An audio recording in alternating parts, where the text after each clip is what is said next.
The I groom promise to said, stand "I by you do."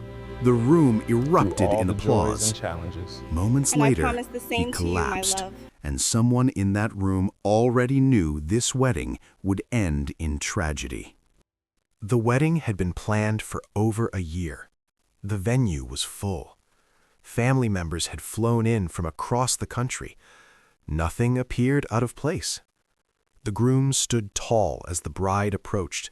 He smiled. He held her hands. He spoke his vows clearly. But as the officiant announced them as husband and wife, his legs gave out. He fell forward, striking the floor in front of everyone who loved him.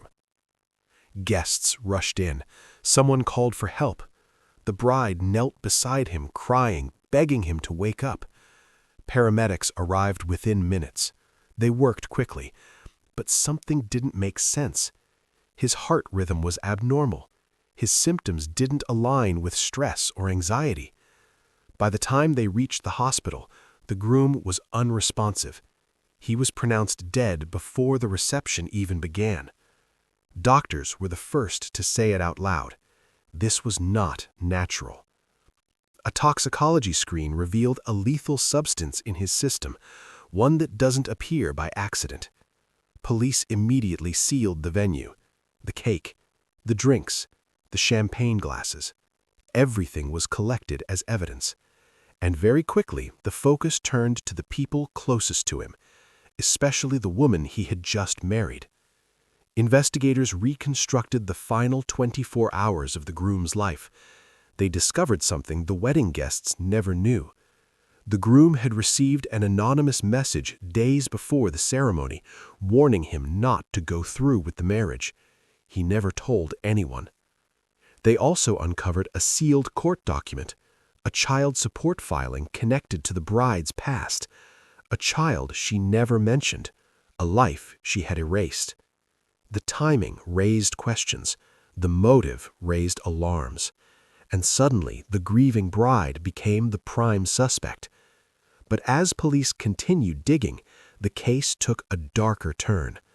Phone records revealed the groom had been meeting someone else in secret, someone with access, someone with a reason, someone who also stood inside that wedding hall. The collapse at the altar wasn't the end of the story. It was the moment multiple secrets collided, and only one person would survive the truth. By nightfall, the wedding venue was sealed off by police tape. Flowers wilted under flashing lights. Tables meant for celebration were repurposed for evidence. Investigators began with the obvious: the bride, the last person to touch him, the person who stood closest when he fell. Her hands were tested, her phone was taken, her timeline was pulled apart minute by minute.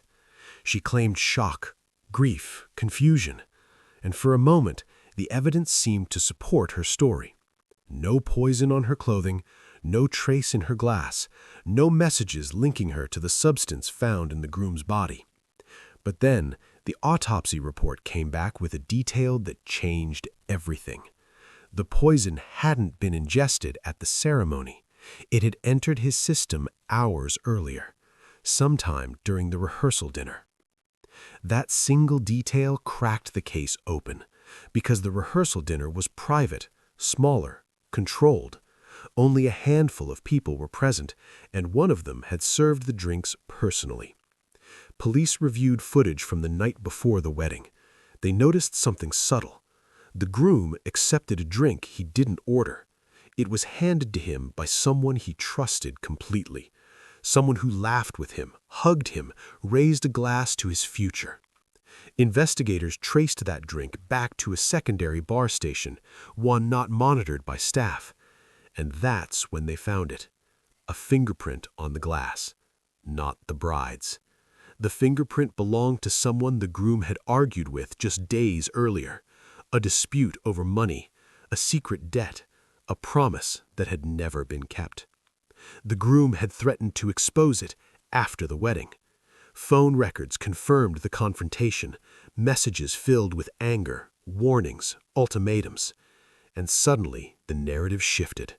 This wasn't a crime driven by love or jealousy. It was driven by desperation. As police widened the investigation, another detail emerged, one that had been overlooked in the chaos. The groom had quietly updated his will the week before the wedding, not in favor of his wife, but in favor of someone else, someone who stood to lose everything if the wedding went forward.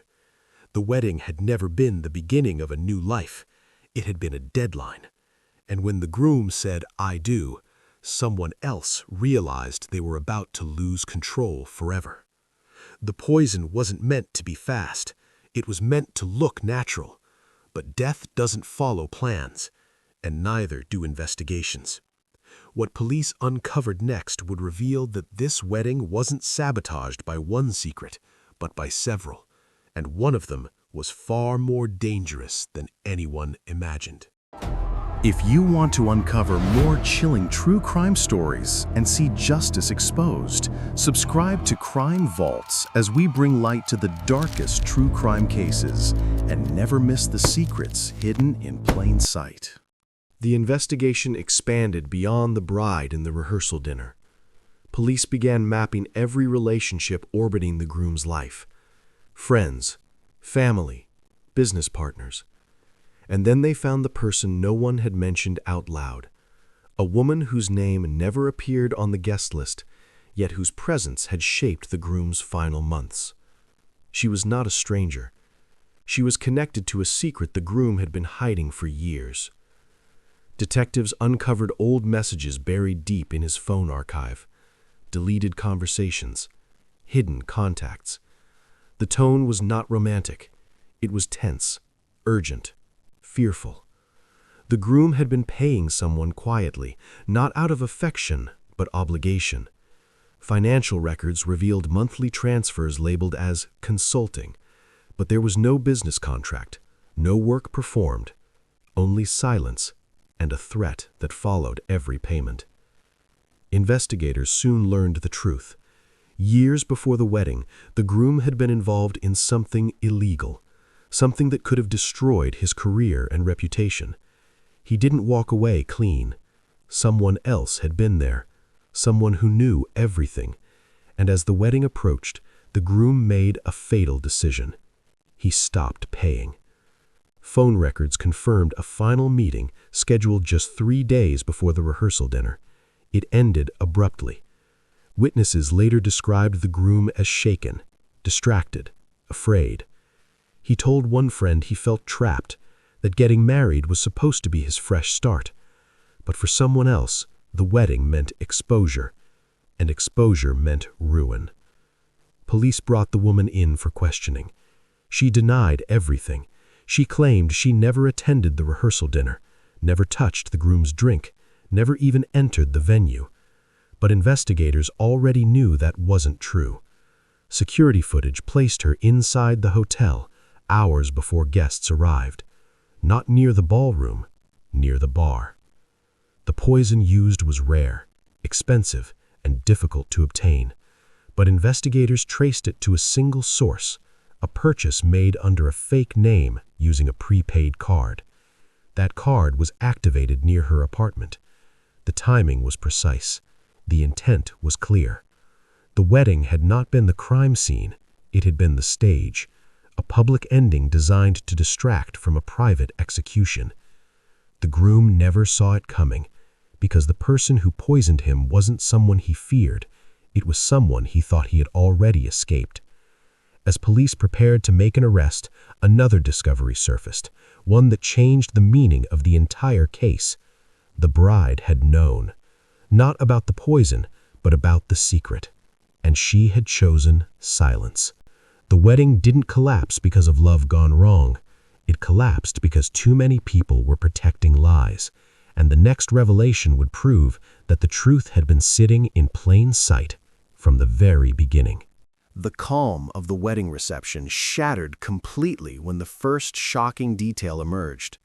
Guests who had laughed and danced just hours earlier now found themselves caught in a storm of suspicion. What had seemed like a minor dispute between the bride and her maid of honor took a darker turn. investigators discovered that a mysterious message had been sent to the groom's phone just moments before the ceremony, one that hinted at secrets no one was supposed to know. As detectives pieced together the timeline, an alarming pattern began to surface. The family's perfectly rehearsed smiles were masking years of tension, jealousy, and betrayal. Witness statements revealed that the bride had been hiding more than just nerves on her wedding day. There were whispers of financial disputes, forbidden relationships, and threats that no one had taken seriously.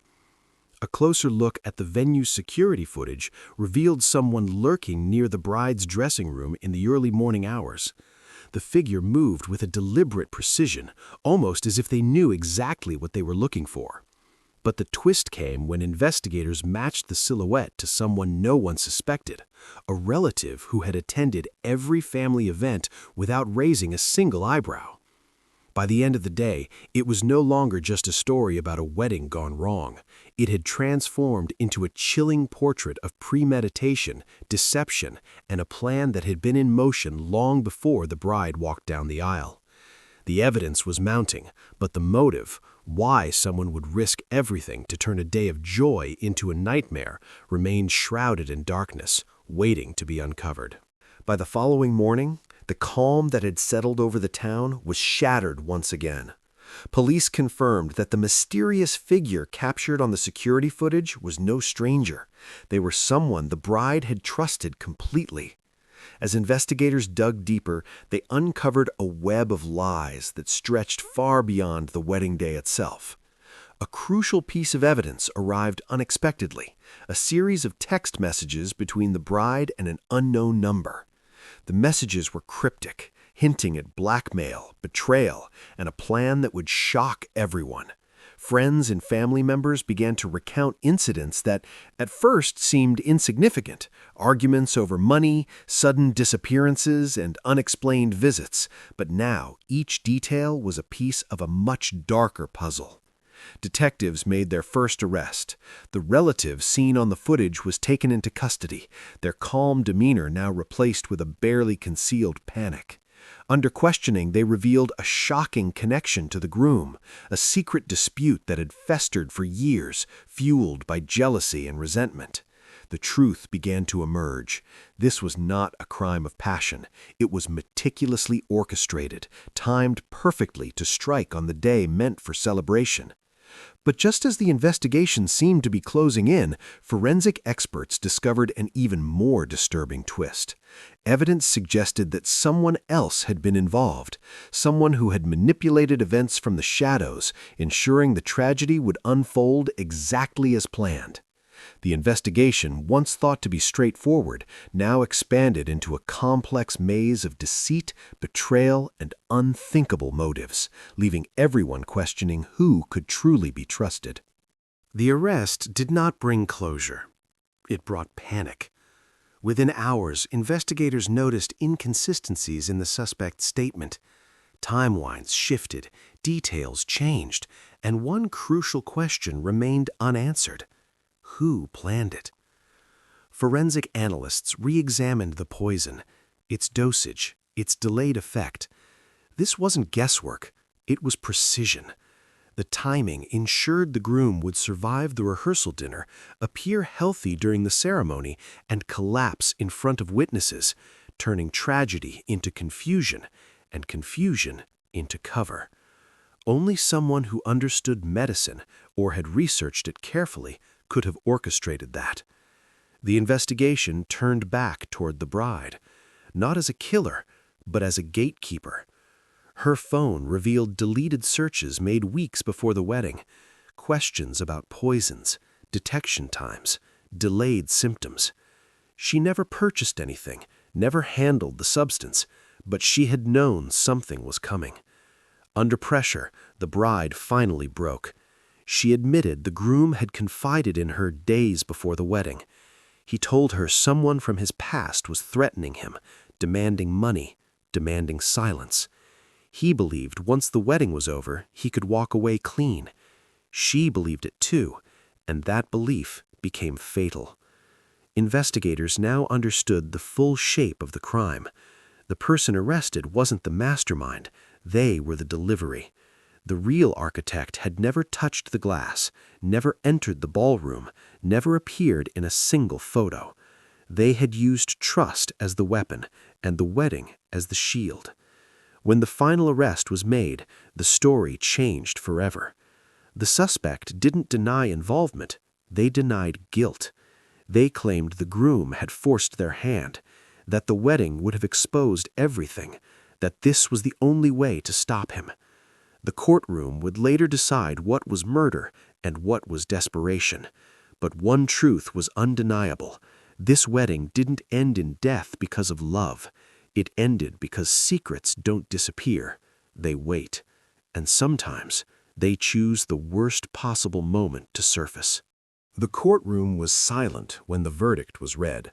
No gasps, no tears, only the quiet realization that the wedding day everyone remembered had never truly existed. It had been a performance, a carefully staged illusion built on timing, trust, and lies layered over years. The jury heard how the poison was researched late at night, how meetings were disguised as coincidences, how warnings were ignored because love made denial easier than fear. And when it was over, the sentence confirmed what the investigation had already revealed. This was not an accident, not fate, not bad luck. It was a decision. The bride never returned to the life she planned.